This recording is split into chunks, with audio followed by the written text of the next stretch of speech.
I was getting request for Shirshasana, so I'll tell you few steps you can do to get into Shirshasana. So first of all, whenever you are doing Shirshasana, your headrest should be nice, not very soft or not very hard. So I'll fold my mat. Just fold your mat. Fold your mat so that your head is resting on the nice surface, flat surface. Now, come sit in Vajrasana. Now clasp your elbows in front and place your elbows down. Now open your arms, interlock your fingers. Make sure that your thumbs are loose, free, and down. Your elbows are exactly over your shoulder.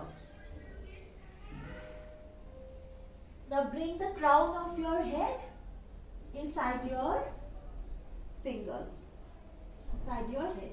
Nicely supported, cupped. So this is your foundation. This should be very strong. Now bring your awareness to your shoulder. Whenever you are doing Shirshasana, just bring your awareness to your shoulders. Your shoulder strength should be very good if you want to get into the Shirshasana. Now you just have to engage your shoulder muscles and lift your shoulder muscles. So your shoulders are very active. Now I straighten my legs. Straighten your legs. Now just come on your toes. Go down. Come on your toes. Go down. Come on your toes. And go down. So initially for at least 1 week, just do this. You have to just come on your toes, go down, inhale, come on your toes and exhale, go down. After 1 week, again, come here, legs up. Now walk your feet forward. Walk your feet forward. Walk your feet forward and back. Forward and back. Forward and back. Now while you are doing this, observe what happens to your trunk. As you walk your feet forward, what will happen? Your trunk will come into 90-degree angle and your hips will come up. Again you go back, again walk your feet towards your trunk. What will happen? Your trunk will come in straight line, hips will come up. From there, when your trunk is absolutely straight, then you can think of lifting your feet off the mat. So second week, just do this. Just do this. Back, front and back. Front and back.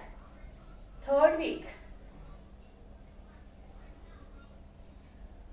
Elbows under your shoulders, fingers interlocked, head, and then walk your feet. When you are close enough to your body, then lift your one foot off and then down again. Lift your one foot off, down. Lift your one foot off, down. Lift your one foot off and down. Now when you're comfortable enough, you lift your both feet off. And just stay here. For 1 week, just stay here. Fourth week, just do this. Lifting your both feet off the mat, balancing and drop. Lifting your both feet, balancing and relax. Do this for another 1 more week. When you are finally able to balance, then try to lift your leg.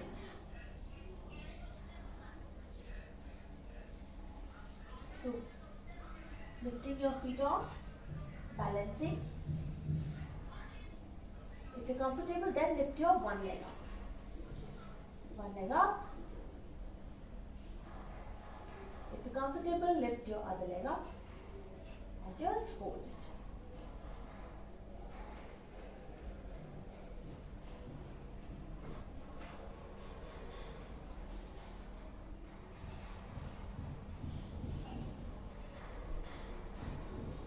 After coming into the posture, coming back from the posture, just sit in Balasana for some time.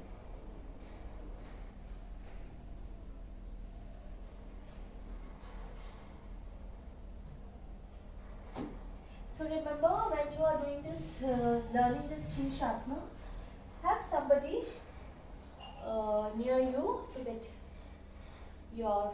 anyone who's there around you can support you, or have some soft carpet around you so that even if you fall down, it's okay. So do this, and I would always suggest don't do Shirshasana at home alone. Have some yoga instructor, yoga teacher with you who can guide you. So because it's a technique, if you do it at home, you might injure yourself, you might injure your neck, you might injure your shoulder. So learn it first nicely. When you're strong enough, then do this. Otherwise, do it with the support of the wall. Thank you. Namaste.